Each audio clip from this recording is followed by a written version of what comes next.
One thing that pandemic life has taught us is how to connect with family and friends virtually. And this new Zoomiverse that we're all living in allows us to do that here on Weather World as well. And tonight I am pleased to head out west where we get to say hello to former Weather World meteorologist and dear friend, Ben Reppert. Hi, Ben. How you doing?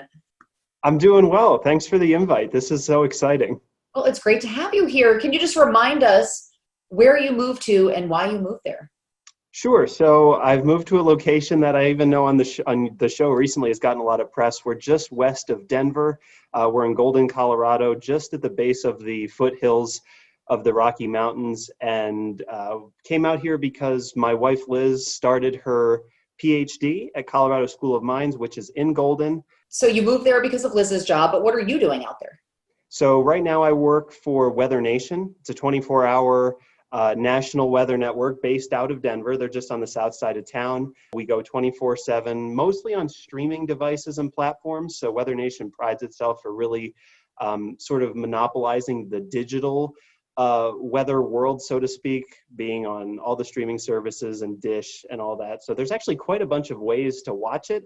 My main job there is a producer behind the scenes. I produce anywhere from 6 to 10 hours of national weather programming every day, and that can range on boring days from just figuring out ways to keep it interesting, which some days is much more difficult than others, but especially going through a hurricane season like this one, it is a lot of long days, field crews, coordinating interviews, long days, long weeks, short notice being on call. So that's exciting in its own sense.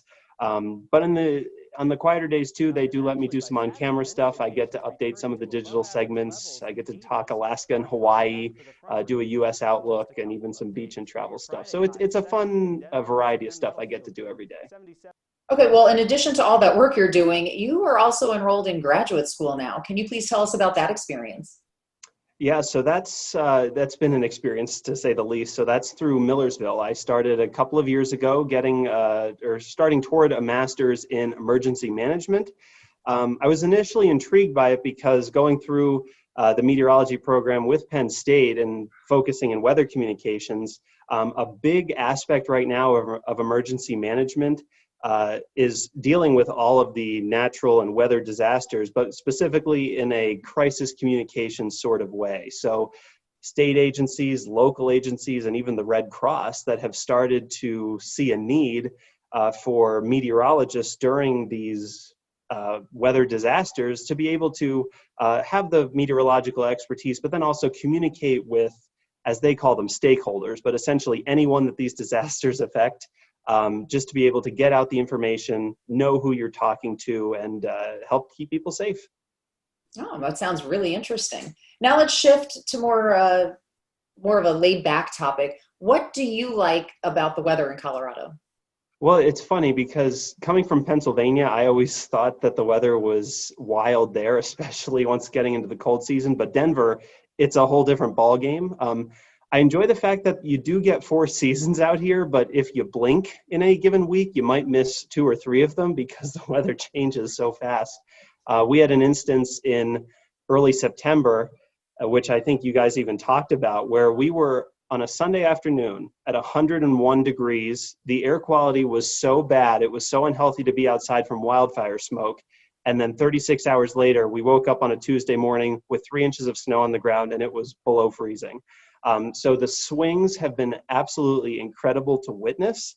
I enjoy, though, that in the summer and especially the fall this time of the year, it's so nice to get outside.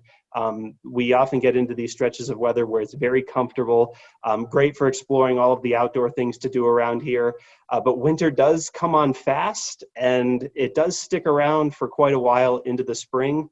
I am a snow lover, which isn't a too secret quality of mine. So the fact that it can still snow into March, April, and May, that's also pretty neat too.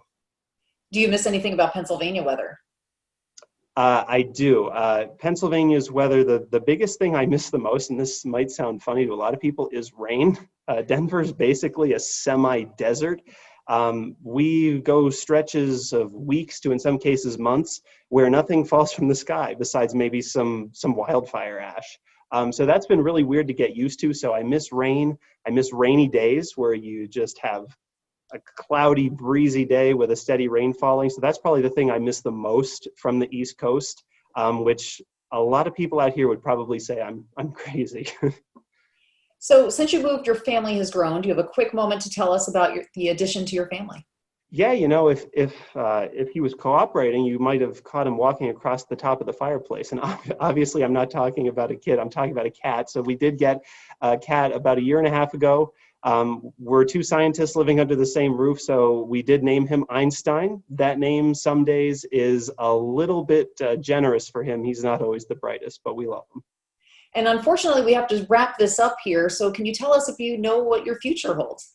At the moment, nothing definitive, but we both do know that at some point we'd like to start making our way back east.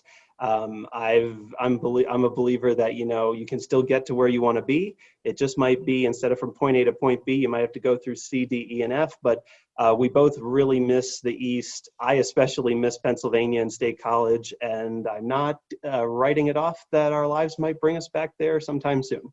Okay, well, Ben, thank you so much for taking time out of your day to chat with us, and the best to you and Liz, and hopefully we can see you in person sooner rather than later. That would be nice, and I appreciate the invitation. Great to see you.